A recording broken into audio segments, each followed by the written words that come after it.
Good morning and welcome to Morning Coffee with Brigid. I'm Brigid Burke and it is a gorgeous June 8th morning. Today was the day I was supposed to do the Rationality healing course, but it got postponed for a couple weeks, so I'll be doing that.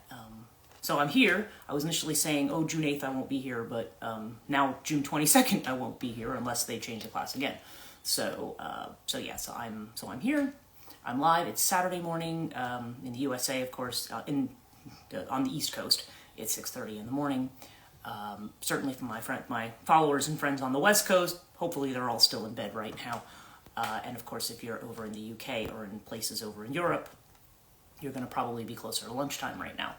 So when people are probably still joining in, and who knows, maybe everybody's sleeping in today or doing other things. So maybe I'll be talking to myself today.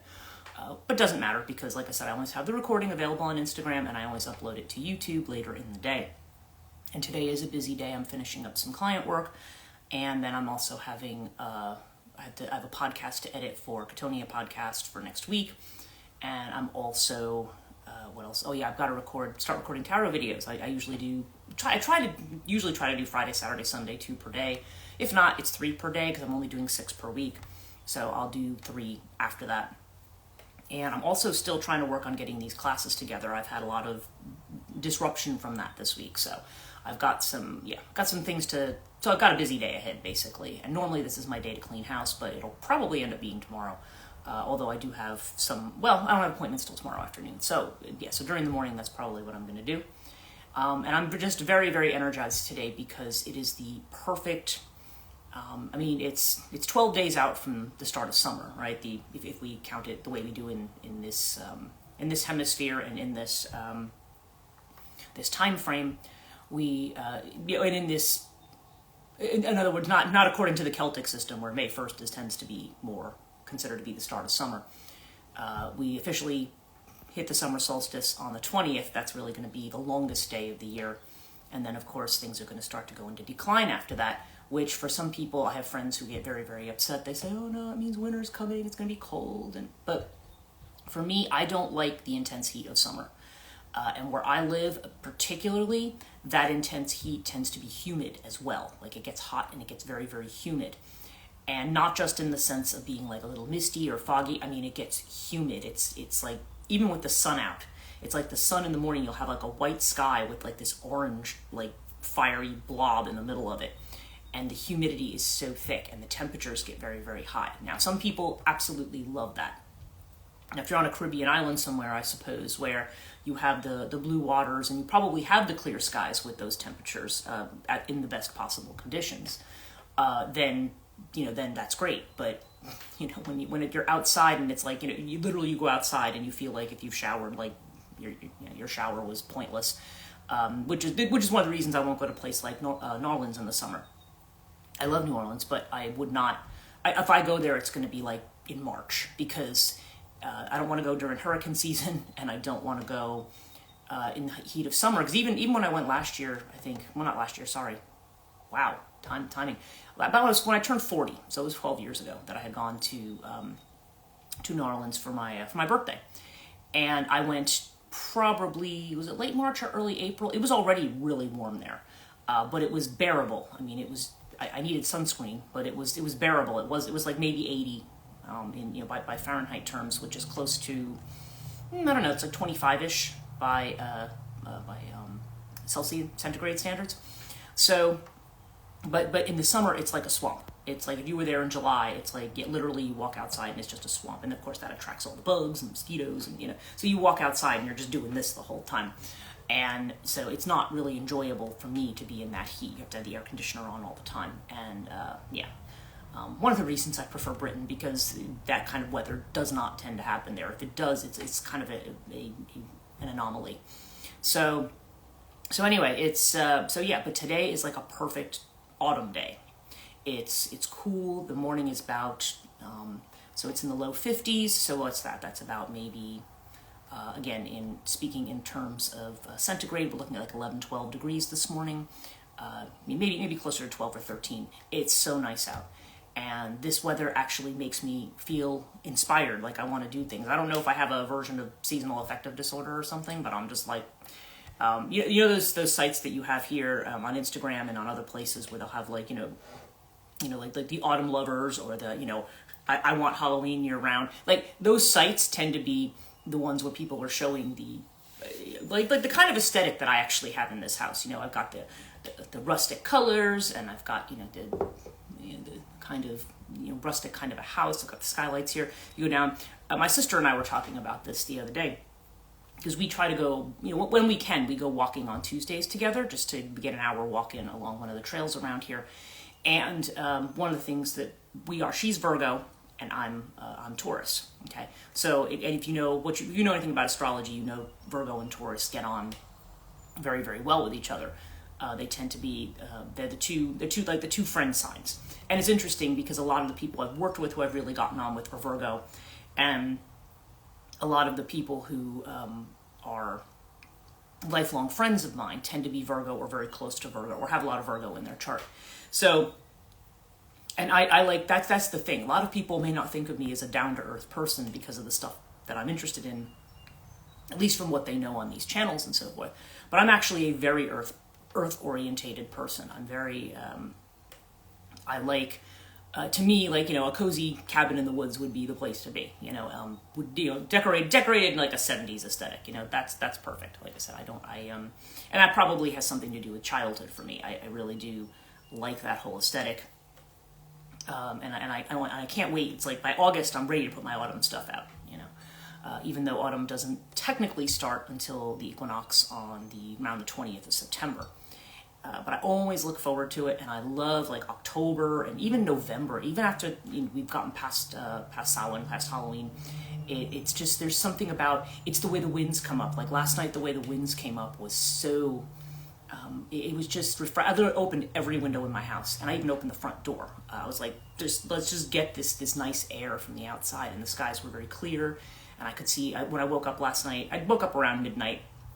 I didn't keep waking up, thankfully. I was able to get back to sleep, and probably because the air was so nice. I didn't need an air conditioner. I mean, I did have a fan on to try to draw some of that air in, but it was just so beautiful. And then to get up in the morning and just be able to put your jumper on, put your sweater on, and then a nice cup of coffee.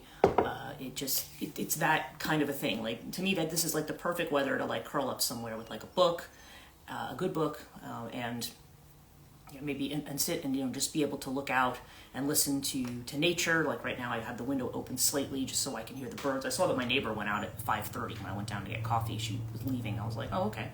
So that's good. So sometimes she's out there with her dog, so I don't like to leave the windows open because everything kind of carries over. So that way she's nobody's home in that right around here. So I feel like I can leave the windows open a little bit. Okay, so But speaking of my sister, okay, because one of the things that my sister has said about me is we were talking about she likes to go antiquing. She likes to go to garage sales. She likes to go do all of these things, and when she does that, she brings home a lot of interesting things. My sister is actually very artistically inclined. She's got a lot of good stuff in her fifth house, and she was a graphic designer for years. She's retired now, but she has a very strong aesthetic. So she will find something and her husband will look at it and go, what are you going to do with that? Like she'll buy something and she'll go, I'll find a place for it. And then you go in the house and she has found the perfect place for it. She likes to make her home like a little bit of a haven. And she said to me, she says, I really love your house. She said, being this house that I live in now, the thing is, when I first saw this house on the market, it's a smaller house, so it doesn't go for as much as the other houses in the neighborhood. I mean, it's not like a big 4-bedroom house. It's literally a 1-bedroom house. But from the listing, you would think it was some little podunk. The MLS listing for it was just made this house sound like it was like a little crap hole. But then when I saw it, I mean, yeah, the outside needed to be repainted and stuff like that. But I mean, not terribly. It wasn't all falling apart. Structurally, everything was fine, and everything was up to code. But when I went in the house, I was just like, oh my God, like there's old school pine beam floors, and there's these kind of beams in the ceiling. There's oak beams downstairs. There's the warped floorboards. I mean, this is an old house. I mean, by American standards. It's not old by European standards. This house was built in 1850, I think is what my deed says. And And and some of the things I would love to like say replace all, yeah, like if I had money, right, I would replace all this with like oak floor and stuff. It's just, there's just such a beautiful aesthetic in this house.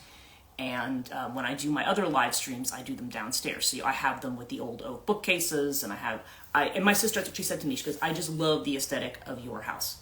But I just don't have as much stuff in here because I would like to move overseas, maybe another old house overseas. So yeah, so I don't have the same aesthetic, and it's, so well, we have the same aesthetic, and so she admires the way that this house looks, and she ended up buying an old house herself. But that's kind of a thing that we like. Our mom is even though my mom is Taurus, she's very, very different. She wants everything brand new, and that may have something to do with her upbringing and feeling like she doesn't want hand-me-downs or old things. It might have had something to do with it. But I'm definitely like very attached to this. It's like the Carole King aesthetic. It's like you put tapestry on in the background. There's your soundtrack. It's so.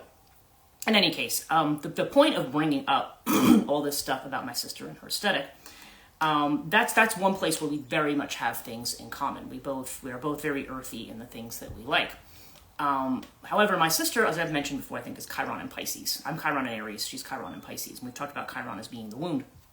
So she is somebody who's very anti-religion.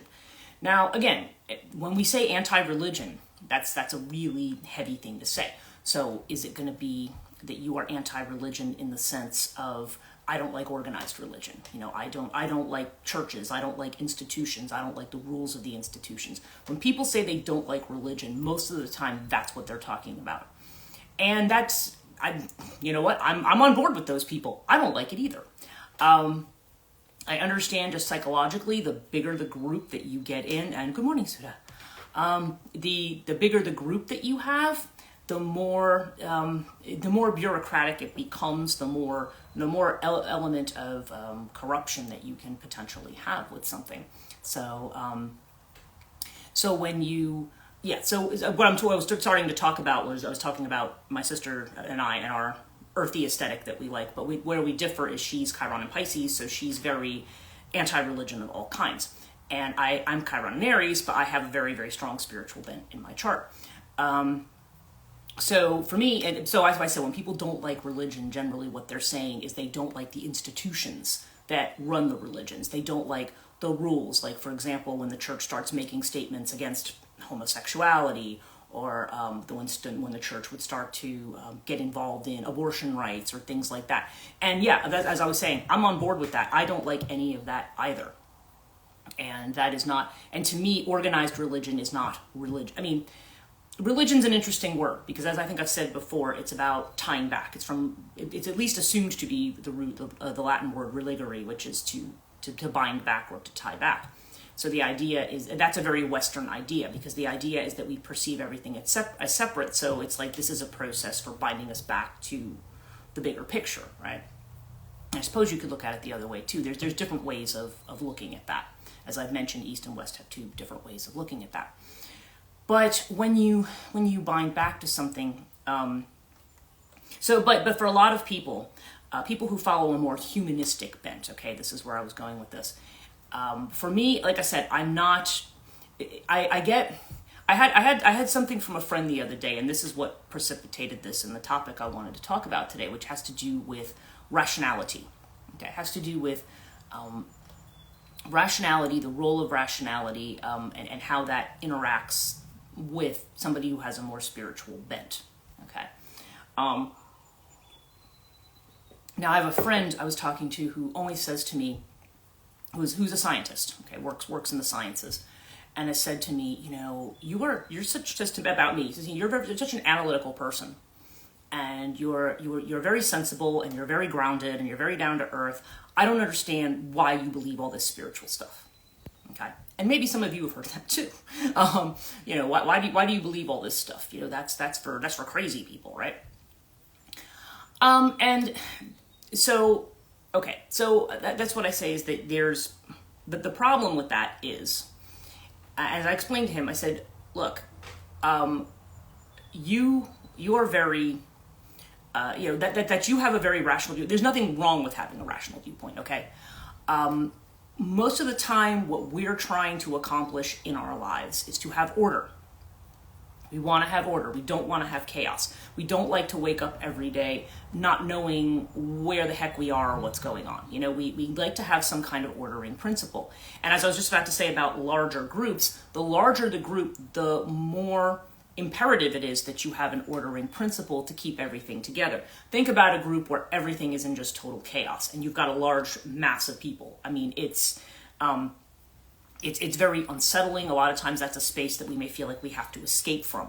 It's the kind of thing that can make you almost claustrophobic. You just want to get away from that, and we want to get into our own space. We want, open space. We want to be able to breathe. We want to be able to think. Okay, get in touch with ourselves. Now, so rationality, yes, it's a good ordering principle. It helps us with our awareness of what is going on in front of us. It can show us where there are certain mechanistic patterns in things, okay, in nature, in the cosmos, where those ordering principles are, what we can recognize mathematically, what we can recognize in terms of experimentation and so forth, and observation that's repeated to a degree that we can say that, yeah, this is how it is, and anything outside of this is an anomaly. Okay, so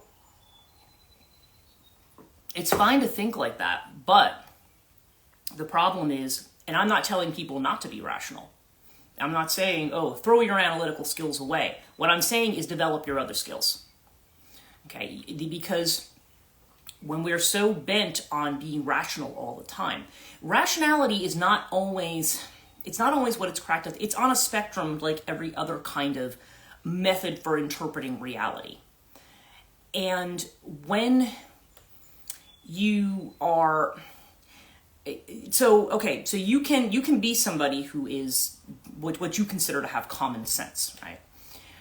But you can rationalize things to a degree that is actually completely irrational. For example, I had some friends who did a podcast. It was podcast 1289, and they did one on, what was it? Well, some guy did a whole thing on how he could prove that it wasn't actually Mark Chapman that killed John Lennon, it was Stephen King. And he had the goods, he had the proof, right? And he's pulling all this stuff from newspaper articles. And again, this guy's rationalizing it. He's analyzing this material and he's rationalizing it. Or you see this with QAnon, or you see this with some of these things. They're rationalizing something. The people who came to the conclusion that JFK Jr. was coming back from the dead to run with Donald Trump and waited in Dallas, Texas, where JFK Sr. was assassinated for weeks because they were convinced that this was that the facts of this one checked out. You can rationalize something. And then so the people who are trained in logic will inevitably go, yes, yes, no. But that's not correct because there's logical fallacies going on here. There could be like this Dunning-Kruger effect where you think you know more than you do about something, and you think that this one thing that you know represents the big picture, and it doesn't. You've only got this little piece. Joseph Campbell used to talk about, he said, trying to know and understand reality or trying to understand the big picture is a little bit like blind people trying to describe an elephant. And typically when somebody was blind, they would be, you try to figure things out by touch a lot of the time. Touch, feel, other senses besides sight. And so if you have people, like one is over by the tail, they're going to describe the elephant in those terms. If another person's by the trunk, they're going to describe it in those terms. And they could potentially argue with each other and say, no, the elephant's more like what the head is, and the other may say it's more like what the tail is. The others might focus on the feet. And the bottom line is they all have a piece of the puzzle, but they don't have the big picture. And the thing is, it's literally not possible for the human nervous system, I should say, to approach all of reality. We just don't. It's literally there to keep order.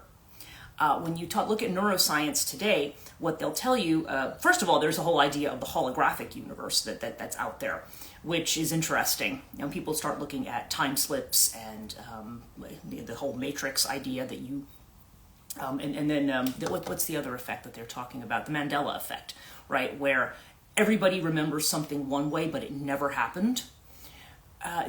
Our perceptions can be faulty. Okay, so what we see and even what we observe And we always try to say that we're going to be detached. We try to pull ourselves farther and farther away from something. Now, again, from a meditative standpoint, when we are very, very emotionally involved in something, it is good to try to take a step back. But to pretend that our method of interpretation has nothing to do with it, well, that's just, it just does. There's no way you can even look at a raw set of numbers.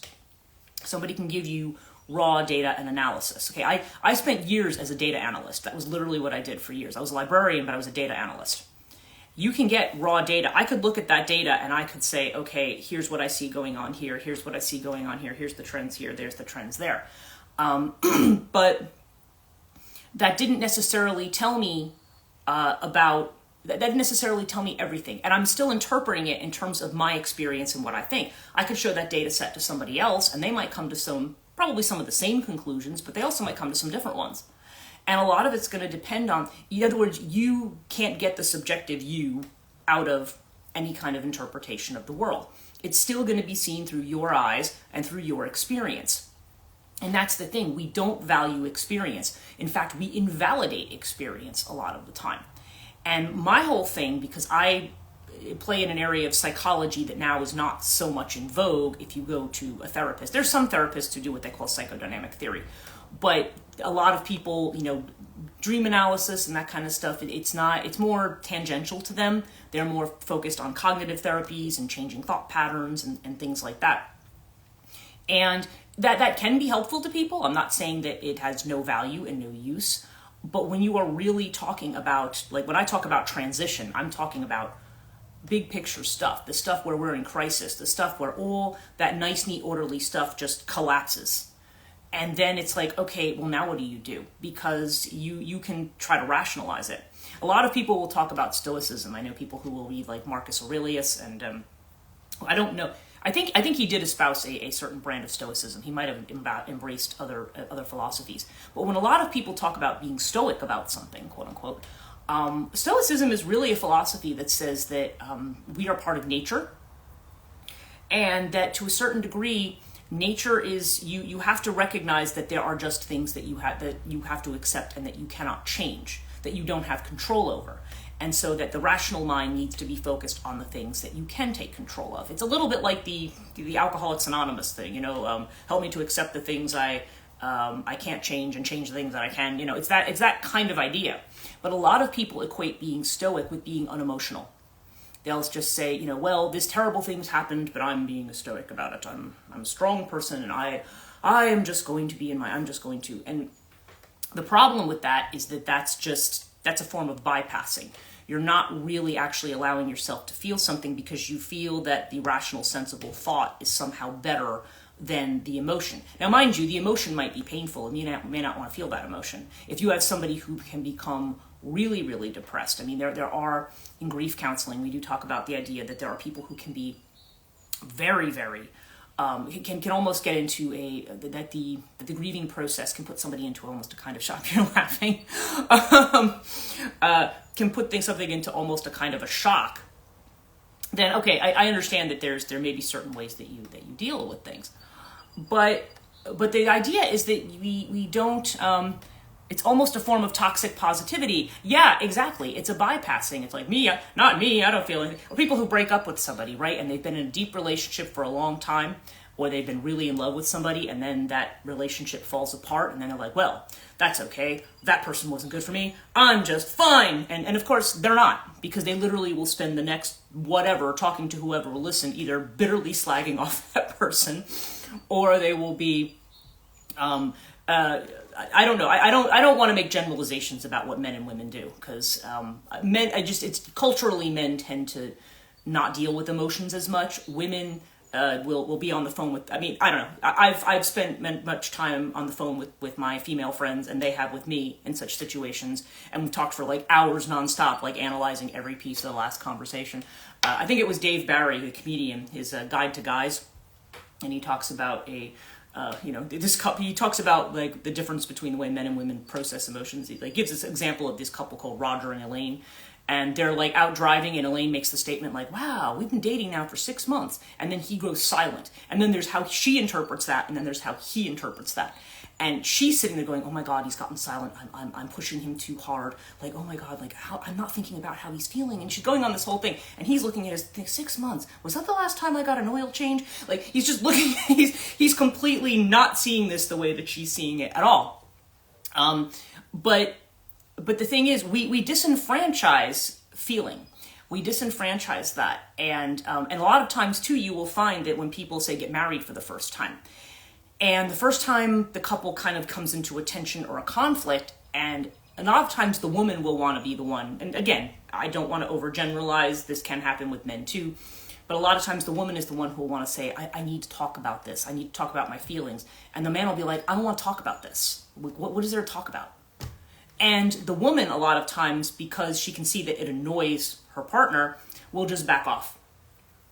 And just be like, oh, okay, you know, like they're sorry they brought it up, because they also want to maintain the peace of the household, right? And so what ends up happening there is now you start to build a wall in the relationship, because the man doesn't think, you know, well, we're just going to go on and he's just going to feel whatever he's going to feel, but it's never going to be expressed. It's never going to be communicated. It's never going to be something to be worked on, because, you know, just don't bother me with that emotional crap, you know?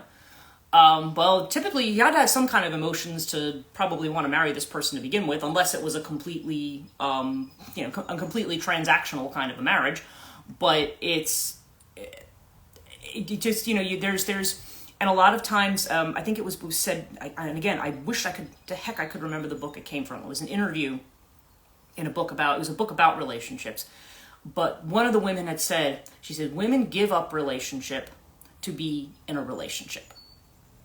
And that's the thing. That's frequently what happens. That's why a lot of marriages break up, because there's typically only one side that's focused on the emotional, and then that person begins to feel very isolated from their spouse, because their spouse is just somebody who emotionally becomes unavailable.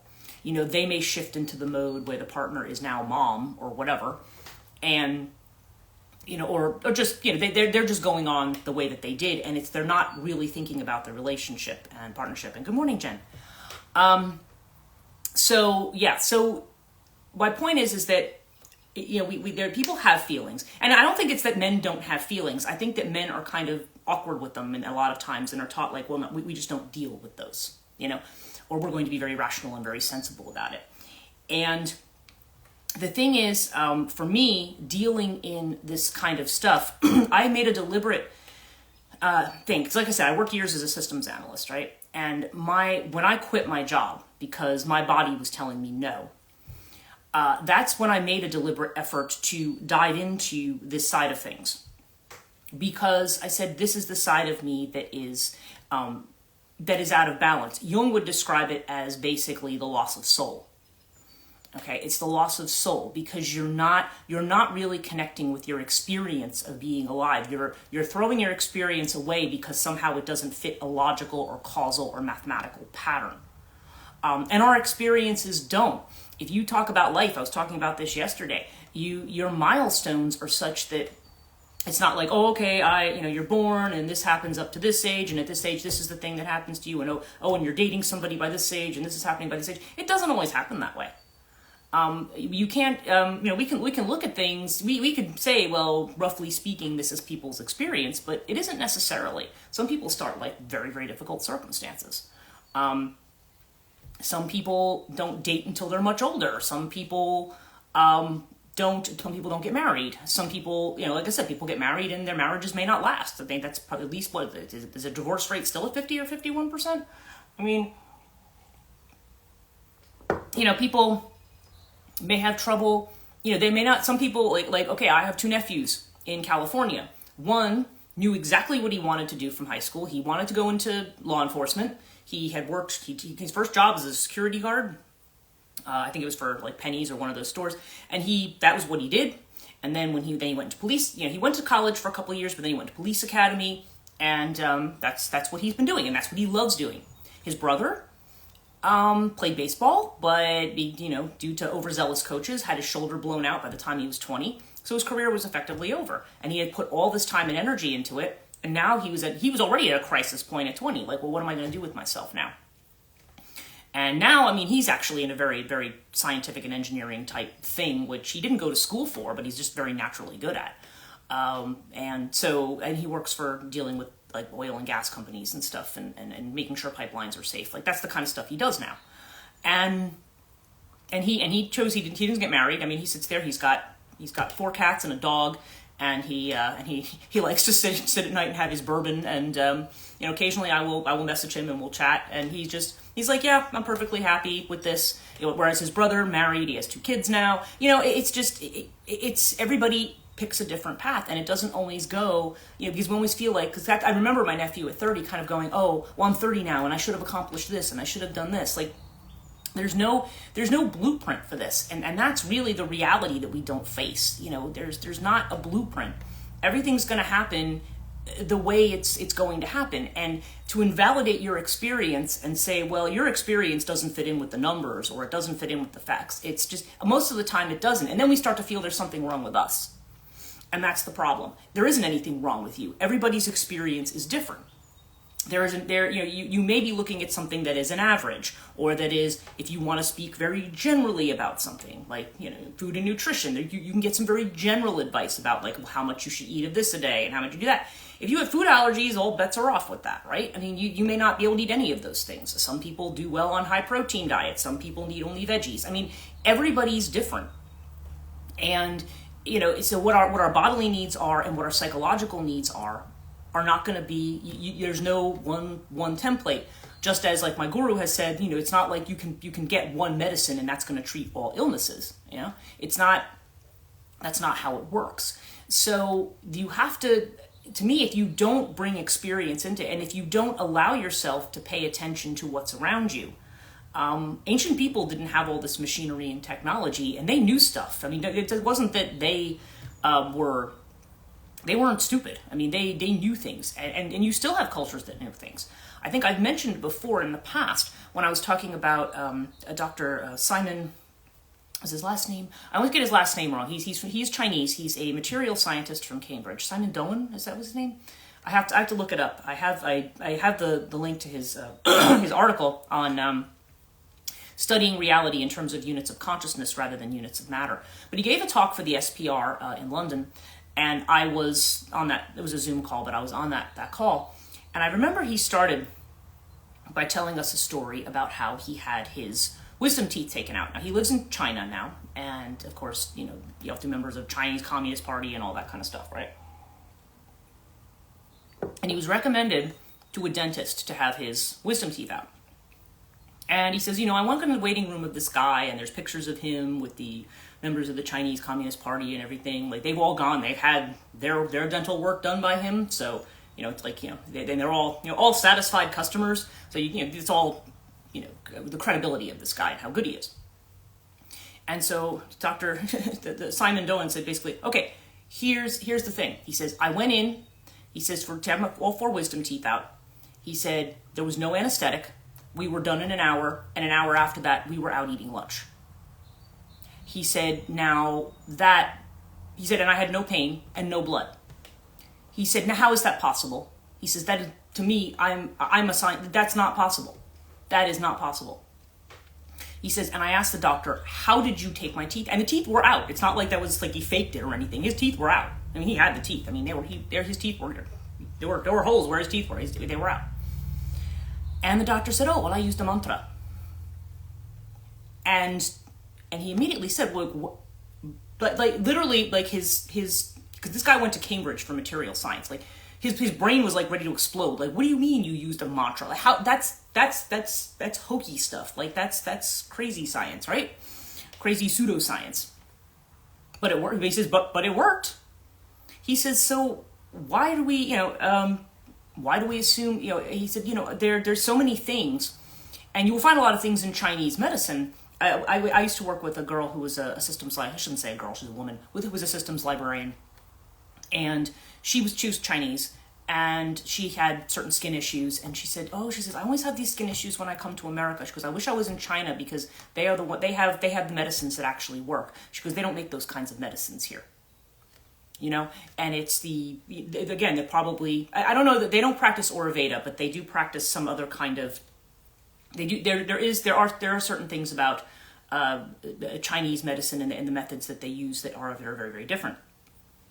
So, yeah, I mean, and I think about Rupert Sheldrake and the kind of the flack that he gets, because he was also trained as a chemist. I mean, from one of the, I can't remember if he went to Cambridge or not also, but Sheldrake, when he wrote The Science Delusion, everybody jumped on him and were ready to discredit and disavow him because he was trying to, and the thing is, I've read that book. And what he says in it, he says, first of all, this is not an anti-science book. I am not anti-science. I'm a scientist. There's many things that I'm very skeptical of. But we have to recognize that particular viewpoint and trying to restrict the rules in that particular way doesn't account for a whole lot of what reality is.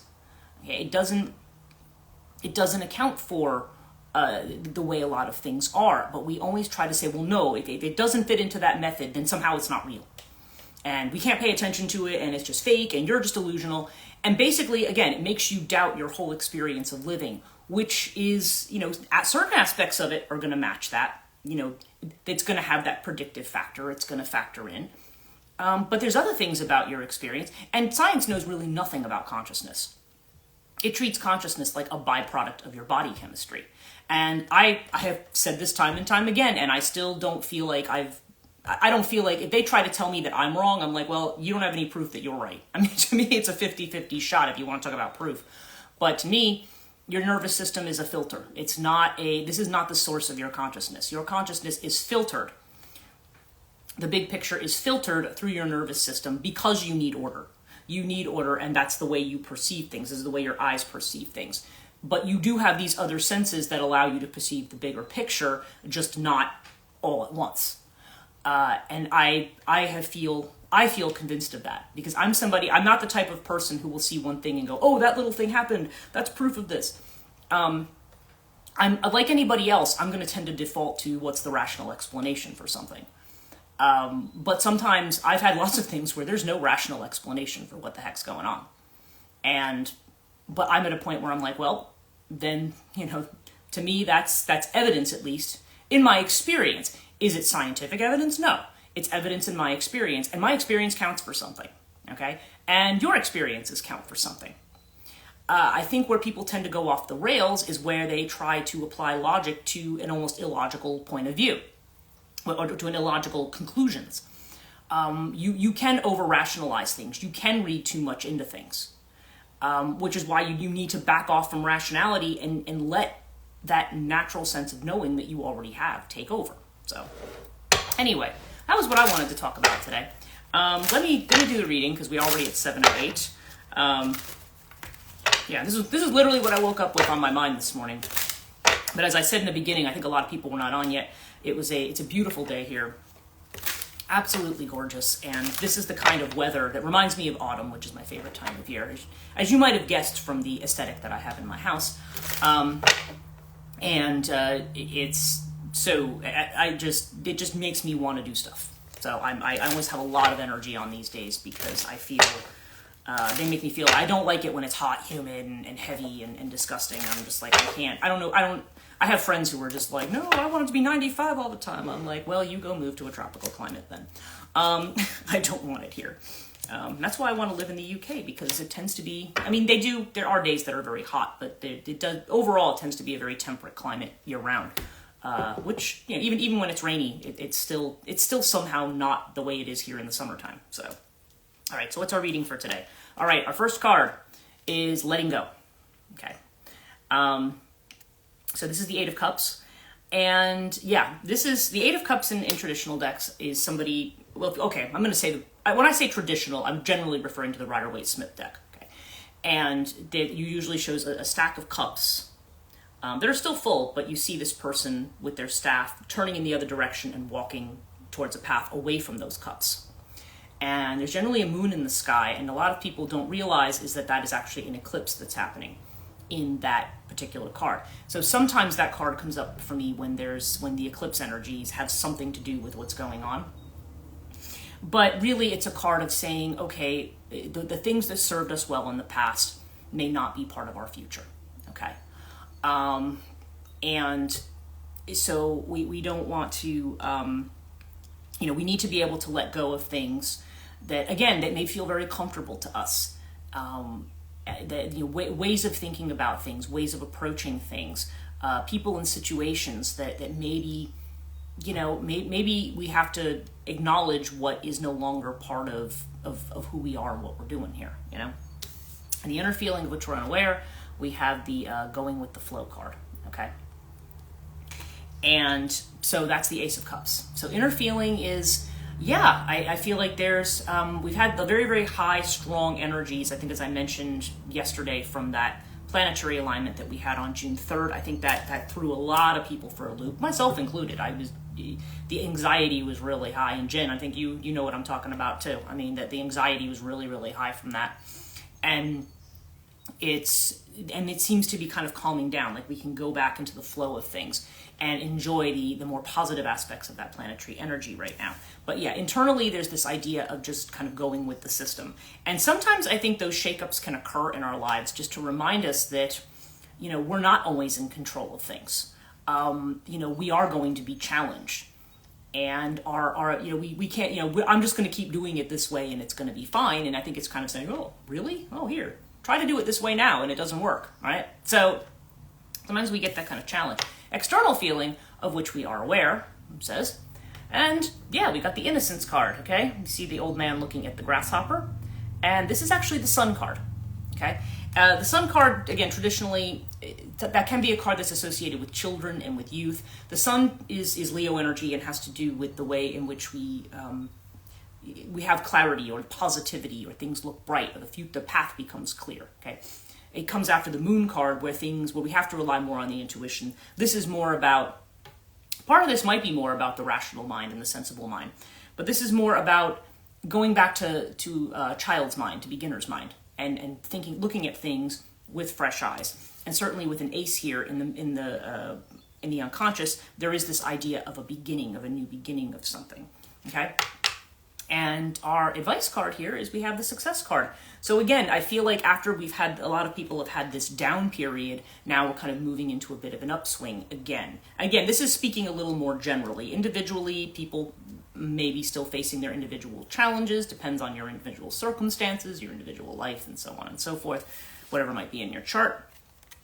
And our outcome is the Abundance card again. Here's our Zorba the Buddha guy. The idea that we are spiritually in the flow. But this is the King of Pentacles card, but also that we are able to feel materially secure as well. Like there's not an idea that I have to give up one for the other.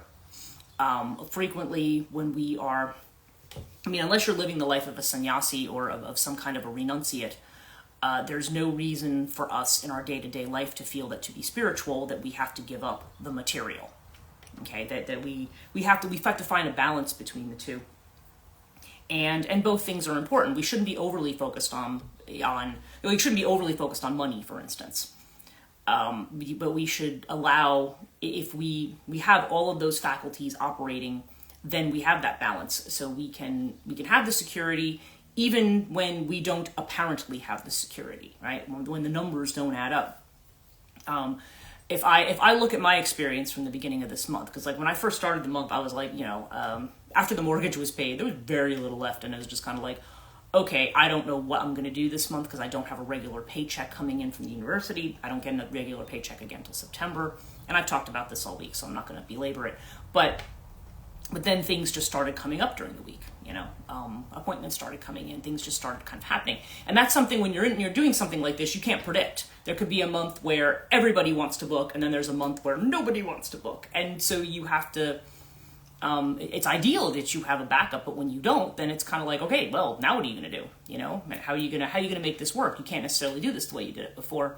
Now you have to be inventive and think outside the box. What do they say? Necessity is the mother of invention. We have to think about things in a slightly different way. And right now, things are fine. Things are good. And I'm hanging in. Got a run on sales for my my academic book, Death and the Maiden.